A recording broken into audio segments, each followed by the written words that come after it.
à quelqu'un, la Bible dit ceci, et tu as commencé à parler, tu fais l'herméneutique.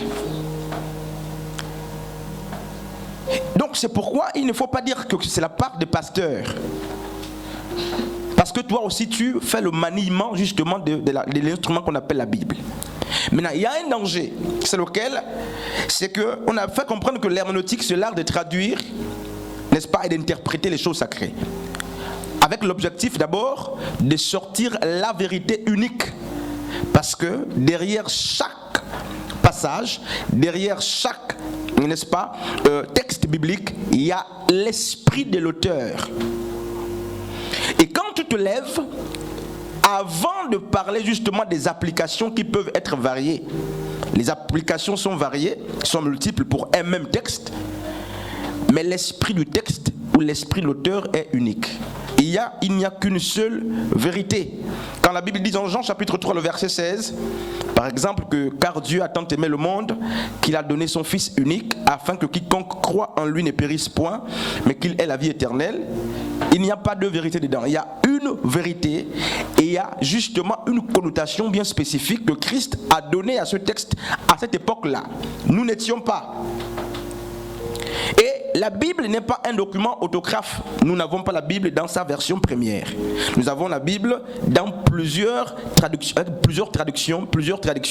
Il y a plusieurs traductions de nos jours. Et nous ne sommes pas des Hébreux, nous ne sommes pas des Grecs. C'est des langues qu'on ne maîtrise parfois pas. Mais nous voulons parler en français d'une histoire ou des réalités vécues dans une langue bien spécifique. Donc, frères et sœurs, parmi les exercices de l'Église, un des exercices les plus complexes, c'est prêcher la parole de Dieu. Je ne dis pas que les autres sont faciles, mais c'est prêcher la parole de Dieu. Regardez, celui qui prophétise reçoit, il parle. Celui qui chante prend un chant et il chante. Mais celui qui doit prêcher, exhorter ou enseigner, se donne à une activité très pénible. Pourquoi? Parce qu'il parle des choses pour lesquelles il n'était pas témoin. Il va falloir qu'il s'exerce, qu'il ait un effort spirituel et rationnel pour entrer dans l'esprit de l'auteur, aller puiser la pensée ou l'esprit du texte, la pensée de l'auteur, la ramener en surface avant d'amener d'autres applications à ce texte-là. Et c'est pourquoi vous allez voir que nous prions par de n'importe quoi. Permettez, beaucoup, n'est-ce pas, dans la rue, prennent des passages comme ça et ils commencent à dire de n'importe quoi, à faire des interprétations qui sont parfois des hérésies ou des interprétations erronées. Donc frères et sœurs, même quand nous allons terminer cette formation, il y aura je crois que là je suis à 29 pages pour la première partie, il y aura 4 parties. Chacun pourra se procurer justement le document pour sa propre lecture de temps en temps. La liste n'est pas finie, les connaissances ne sont pas limitées ici, ne sont pas fermées, mais c'est déjà justement des bonnes bases pour tous ceux qui ont dans leur maison des Bibles. Vous ne pouvez pas fuir l'herméneutique, c'est impossible. Donc, c'est quoi l'importance de l'herméneutique? On a compris que l'objectif, c'est quoi? C'est l'herméneutique, c'est l'art de traduire et d'interpréter les textes. N'est-ce pas? Mais son importance, donc l'importance de l'herméneutique biblique, c'est de quoi? C'est de donner, n'est-ce pas, mais le but intellectuel du texte transmis sous couvert d'un arc-en-ciel de pratique, depuis l'étude la plus spécialisée jusqu'à la catéchèse, n'est-ce pas, la plus humble. C'est ce que je disais, n'est-ce pas, en amont. Rentrer. Il faut vampiriser l'auteur du texte. On a appris à faire les commentaires composés, je crois, vers la quatrième seconde par là. Et on vous dit de commenter un texte. Mais ici, vous vampirisez, vous quittez votre moment présent, vous voyagez au 1er siècle. Quand Paul a écrit, ils étaient autour de l'an 30 par là. Jésus est né sous l'âge de Tibère, donc il meurt à 30 ans par là, donc 30 ans, 33 ans. Donc, tu quittes le 21e siècle, en esprit, c'est ça l'étude. Tu pars au 1er siècle, tu rentres dans la peau de Paul, tu dis à Paul, c'était quoi que tu disais ce jour-là? Qu'est-ce que tu disais quand tu prêchais devant les foules? C'est un peu ça, cet exercice qui est très difficile à faire. Donc la prédication, c'est pas prendre une Bible comme celle-ci, j'ouvre, n'est-ce pas? Regardez. Un exemple. J'ouvre et je dis, ignorez-vous frères, je suis dans Romains chapitre 7 à partir du verset 1er. Ignorez-vous frères, je parle à cause des gens qui connaissent la loi, que la loi régit l'homme aussi longtemps qu'il vit. Alors, bon, là, tu as compris comment? Là, tu vas dire quoi au peuple? Tu es mort. Ah là c'est un texte, tu vas dire, mais qu'est-ce que ça dit là? Je donnais aux enfants, puisqu'on exhorte parfois, un texte fermé. Mais là, je sentais que l'enfant devait mourir. L'enfant était buté sur le texte. Tu ne sais pas par où commencer, par où terminer. Et donc il y a des problèmes. Et donc, on ne doit pas se précipiter à prêcher. Sauf si on est prêt à dire n'importe quoi. Ce n'est pas un jeu. Prendre la Bible, prendre un passage, faire 6 minutes, 7 minutes, même 2, en train de l'interpréter, ce n'est pas un jeu. Non, ce n'est pas un jeu. C'est donné, pas seulement aux pasteurs, c'est donné à tous les chrétiens de faire l'interprétation des textes. Mais ce n'est pas un jeu. Sinon,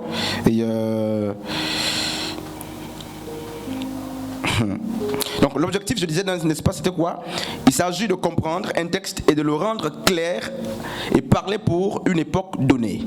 On prend une affaire de depuis, n'est-ce pas? On va la faire vivre ici, tout en sachant que nous n'étions pas là, tout en sachant que ce n'est pas notre langue ici. Et même là, c'est pas le grec, c'est pas l'hébreu, mais nous sommes là en français. C'est pourquoi je dis, un enfant ne peut pas prêcher la parole de Dieu. Oui, tu peux prononcer les passages, mais le niveau va être très superficiel. Pourquoi? Parce que l'herméneutique, et on va voir ça avec le temps, implique beaucoup de connaissances. La prédication de la parole de Dieu implique beaucoup de connaissances. Et on va le voir avec la suite. Prendre un texte dans lequel il est dit, une bête sort de la mer. C'est dans Apocalypse chapitre 13, Apocalypse 17 également. Les gens sur l'île de Patmos, dans une vision, voient une bête, donc un animal, sortir de la mer. Alors, M. Ron, un exemple, c'est quoi cette bête? Ou c'est qui? C'est quoi cette bête-là? La bête, c'est quoi? La bête, la bête. Voilà, un animal. Alors, prendre ce texte comme ça, sans avoir des facultés rationnelles, intellectuelles et spirituelles, pour dire aux gens, il y a une bête. Je prends un autre exemple. La Bible nous parle, n'est-ce pas, de l'apparition de l'homme du péché, donc l'homme impie. Et le faux prophète, dans 2 Thessaloniciens chapitre 2 à partir du verset 4, qui vient pour s'asseoir dans le temple et même profaner le temple. Et Paul dit justement que l'apparition de l'homme du péché ou de la bête, de l'impie, va précéder l'avènement du Christ. La bête ou de l'impie. Alors beaucoup de traducteurs vont dire mais la bête, il y a aussi la marque de la bête également 666, et les chrétiens, beaucoup de pasteurs ont dit il y a la marque de la bête 666, donc 3-6, il y a une bête qui arrive. D'autres ont fait l'exégèse et même l'herméneutique ont dit non, c'est l'église catholique. Certains ont dit c'est des grandes puissances mondiales, les États-Unis, la Russie. Mes frères et sœurs, mais la bête là, c'est pas une bête. C'est pas une bête.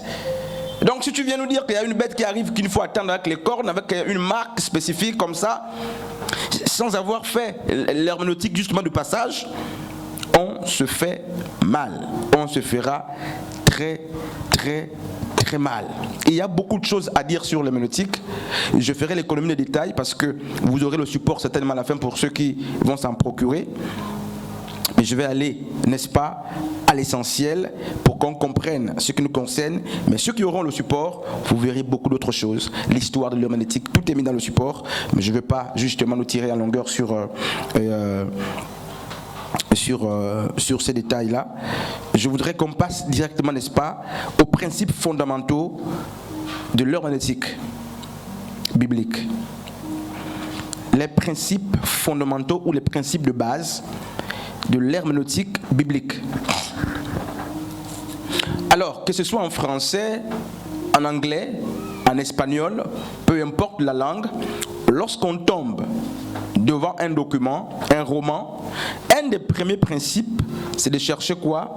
Le contexte ou le cadre historique.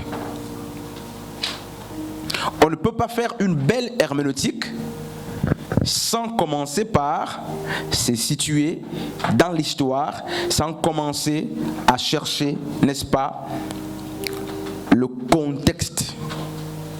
Donc, le premier principe consiste à relever le contexte ou le cadre historique dans lequel un livre biblique fut écrit, ainsi que l'occasion historique particulière permettant l'identification de son auteur.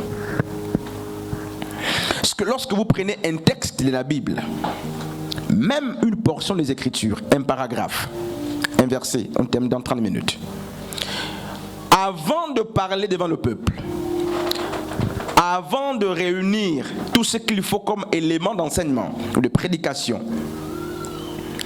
n'est-ce pas?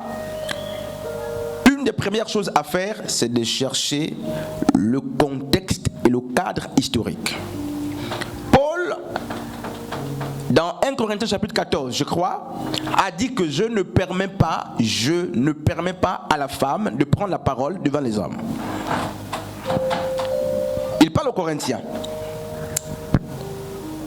Et vous savez justement que ce texte a été pris par beaucoup lorsqu'ils ont fait l'herméneutique pour dire que pour museler la femme, pour dire que la femme n'a pas le droit de prêcher la parole.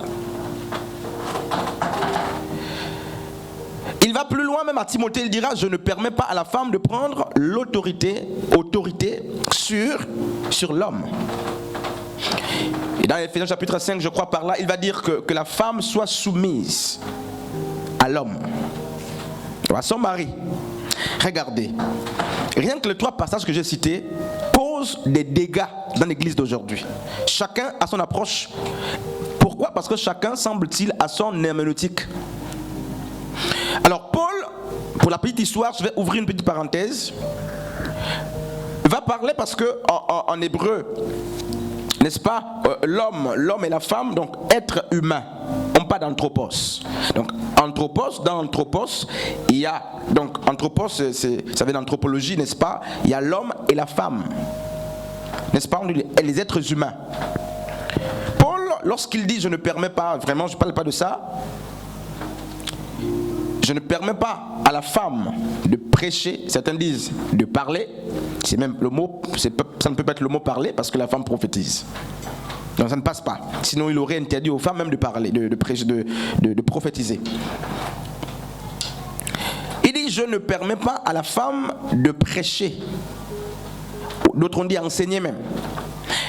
Et je disais dans Anthropos, on a, n'est-ce pas, soit on a Gouné dedans, G-U-N-E, soit on a Tellus, T-H, n'est-ce pas, E, L-U-S, pour parler de la gente féminine. Donc on a Gouné, on a Tellus. Et Gouné, c'est la femme soit fiancée, soit mariée. Tellus, c'est une femme ordinaire. On a donc deux mots grecs qui renvoient à la gente féminine. Et on a arène justement et que Paul emploie pour parler de l'homme, mais l'homme marié. Et dans le texte où Paul dit je ne permets pas à la femme de prêcher dans l'assemblée des saints, il emploie non pas le mot tellus, mais l'apôtre Paul parle de Gouné. Donc là même, vous pouvez vous amuser avec la Bible, vous vous amusez pour dire pourquoi Paul n'a pas pris, parce que c'était un enseignant, il faisait partie du membre du Sanhédrin. Pourquoi Paul va choisir le mot Gouné, non pas le mot tellus? Commencez par là par exemple. Vous voyez, pourquoi le choix du vocabulaire? Mais le mot Gouné ne s'applique pas à Chiron, à Ossassi ou à une autre femme. Tant que ces dernières ne sont pas mariées, on ne peut pas les appeler Gouné. Mais le mot que l'apôtre Paul utilise, c'est Gouné.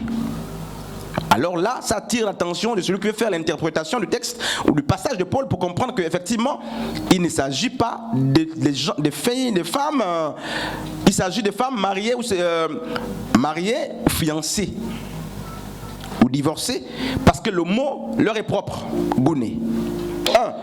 Plus loin, l'apôtre Paul dit, si elles veulent s'instruire, qu'elles aillent auprès de leur mari, pas leur frère. Qui peut aller auprès de son mari si ce n'est celui qui a un mari? Donc, rien que ce texte-là cause des problèmes. Rien que ce texte-là cause des problèmes parce que, mais en fait, c'est l'herméneutique. Et quand je vois des gens se lever pour museler la femme, je ne m'oppose pas, chacun est libre. Mais si on vient sur le vocabulaire, on fait du mal. Plus loin, à Timothée, il va dire que je ne permets pas à la femme, n'est-ce pas, de prendre autorité sur l'homme. Et les hommes ont compris que, enfin, ceux qui ont interprété ont dit, donc toutes les femmes doivent être soumises à tous les hommes. Faux. C'est faux. Dieu n'a pas dit à la femme d'être soumise à tout homme. C'est parce que la Bible dit. Si on doit être dans l'esprit de Paul, si on doit sortir ici au 21e siècle, on repart au 1er siècle. Paul parle dans un contexte matrimonial. L'homme marié à la femme, d'abord. Il parle des deux là.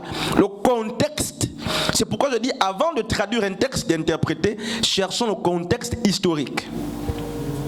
Donc le contexte, c'est que Paul ne parle pas à deux jeunes gens, mais il parle à un couple. Et il dit, dans la relation là, la femme n'a pas droit de prendre autorité sur son mari. Et donc, tu ne peux pas passer un petit comme toi et tu vas dire à une femme dans la rue, tu me dois soumission parce que je suis un homme. La Bible dit que la femme doit être soumise. Non, c'est à son mari. C'est ce que la Bible dit. D'autres vont dire la femme ne peut pas prêcher parce que le péché est rentré par la femme, par exemple. Non, le péché n'est pas rentré par la femme. Le péché est rentré par Ève. Pas par toutes les femmes. Bref, on n'est pas sur ces textes-là. Mais en fait, regarde les problèmes que ça cause.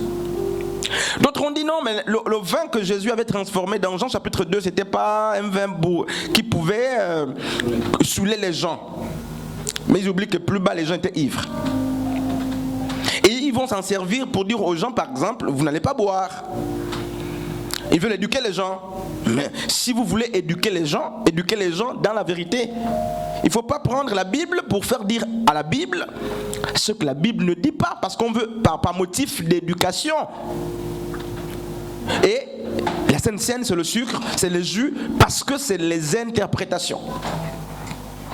C'est une affaire d'interprétation. Et là, on est buté, frères et sœurs. On est buté.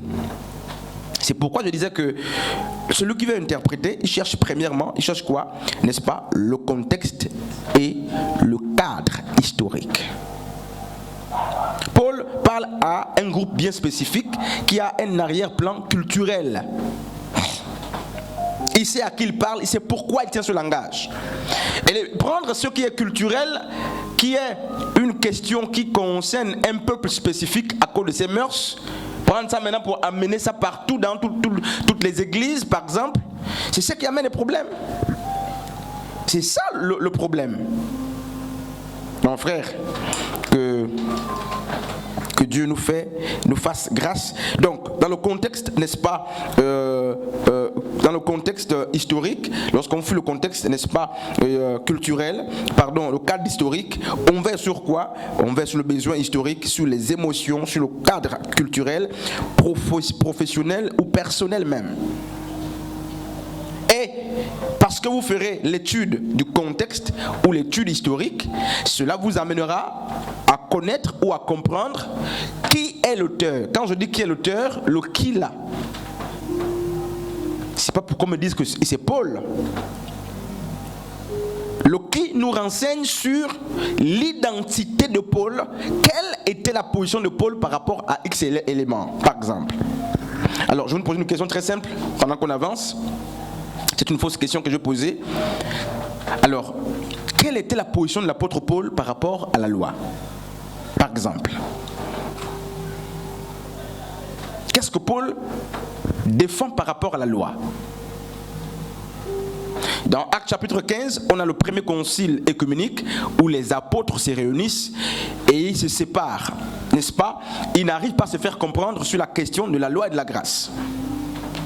Regardez Pierre. Jacques fait le procès,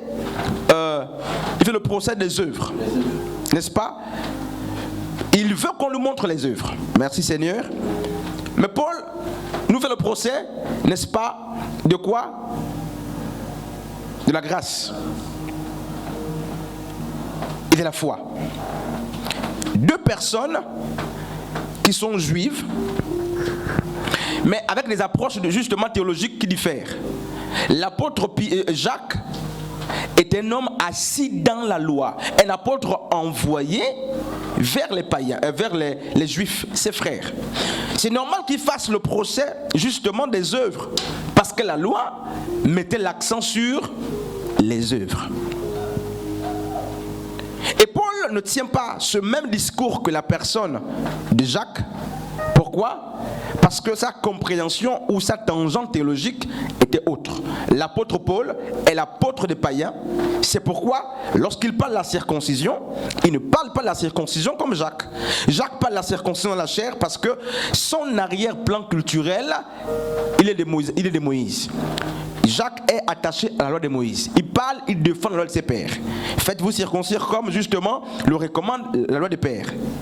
Mais Paul est envoyé vers les païens non pas pour prêcher Moïse, mais pour prêcher la grâce. Du coup, ils ont des points de vue différents sur justement la notion de la grâce et de la loi. Donc Paul ne fait pas un procès, il ne fait pas une louange, n'est-ce pas? Il ne fait pas la louange de la loi. Par contre, il fait justement la louange de la grâce et de la foi. Donc, qu'est-ce qu'on comprend? Le premier principe, c'est le contexte ou le cadre historique. On va très vite, n'est-ce pas? Toutes ces choses sont mises dans le document. Regardez. Alors, je vais nous faire lire quelque chose dans Matthieu chapitre 4. Dans Luc 4 également. Satan s'approche de Jésus. Et il va dire à Jésus, si tu es le Fils de Dieu, vous connaissez 3 tentations justement dans le désert, transforme cette pierre en pain, si tu es ceci, cela, toi devant moi je te donnerai, n'est-ce pas, tous ces royaumes, et après si tu es le Fils de Dieu, saute-toi d'ici, n'est-ce pas, car, il dit ceci, car il est écrit qu'il ne permettra point justement que ton pied heurte une pierre. Mais regardez ce qui se passe, Jésus va répondre à la personne de Satan avec les Écritures. Mais ce que Satan disait de Jésus-Christ était écrit. C'était biblique. Satan prend la Bible pour dire à Jésus, voici ce qui est écrit, mais en fait si tu tombes ici, Dieu va te soutenir. C'est écrit qu'il ne permettra pas que tu te fasses mal. C'est écrit. Mais Jésus va dire quoi? Jésus va réciter Deutéronome 6,16. Vous ne tenterez pas l'Éternel votre Dieu comme vous l'avez tenté. Vous avez tenté, n'est-ce pas? Vous l'avez tenté à Massa. Donc on ne tente pas Dieu. Donc Satan prend un texte qu'il sort du contexte et il vient brandir devant Jésus. Comme beaucoup aussi nous font partout. Ils prennent, ils sortent, ils font une mauvaise herméneutique et ils nous le présentent. Mais si toi-même tu n'as pas connaissance de ce qui est écrit ici, tu vas céder. Mais Jésus avait compris que Satan voulait qu'il fasse des Écritures, n'est-ce pas, ce que la Bible ne disait pas, mais en fait qu'il sorte les Écritures de leur contexte. Et s'il sortait, il péchait contre le Seigneur. Frères et sœurs, le contexte est très important. On va avancer dans, n'est-ce pas, le deuxième principe.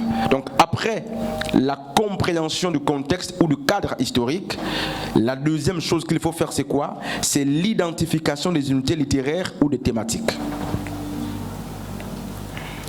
L'identification des unités littéraires ou des thématiques. Donc le second principe consiste à identifier les unités littéraires ou thématiques.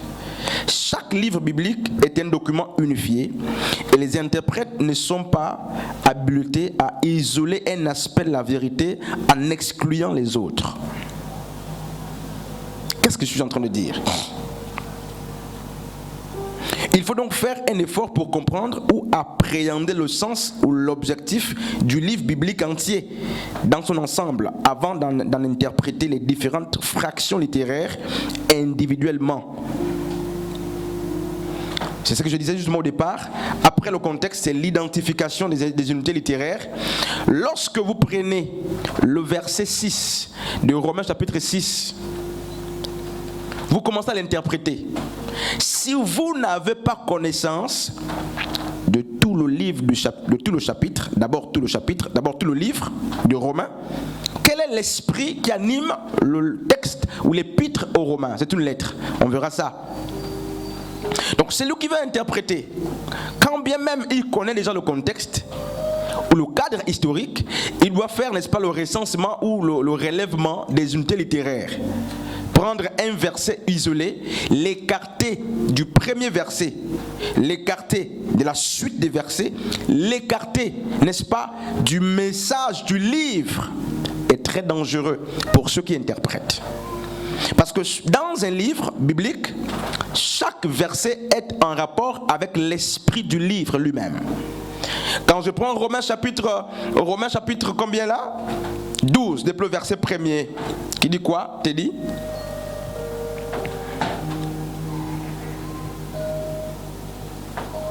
Romains 12 à partir du verset 1er jusqu'à 3, là-bas on dit quoi? Offrez vos corps. Voilà.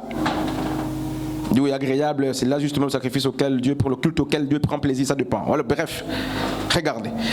Si vous prenez ce texte, alors que Romains ne commence pas au chapitre 1er, au chapitre 12, et vous voulez l'interpréter d'une manière isolée des autres versets, vous vous ferez mal. Donc pour comprendre un verset, même si le dernier verset, le troisième, le quatrième, on nous dit que dans le deuxième niveau, donc dans l'identification des unités littéraires ou des thématiques, il faut avoir l'esprit du livre. Qu'est-ce que le livre de Romains enseigne?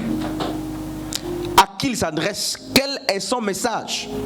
Si vous avez d'une manière totalitaire ou totale, n'est-ce pas, la compréhension du livre, vous ne pourrez pas avoir de problème lorsqu'il va s'agir d'interpréter un verset qui se trouve très loin. Pourquoi? Vous allez vous référer à la prédication souche, donc au message du livre lui-même.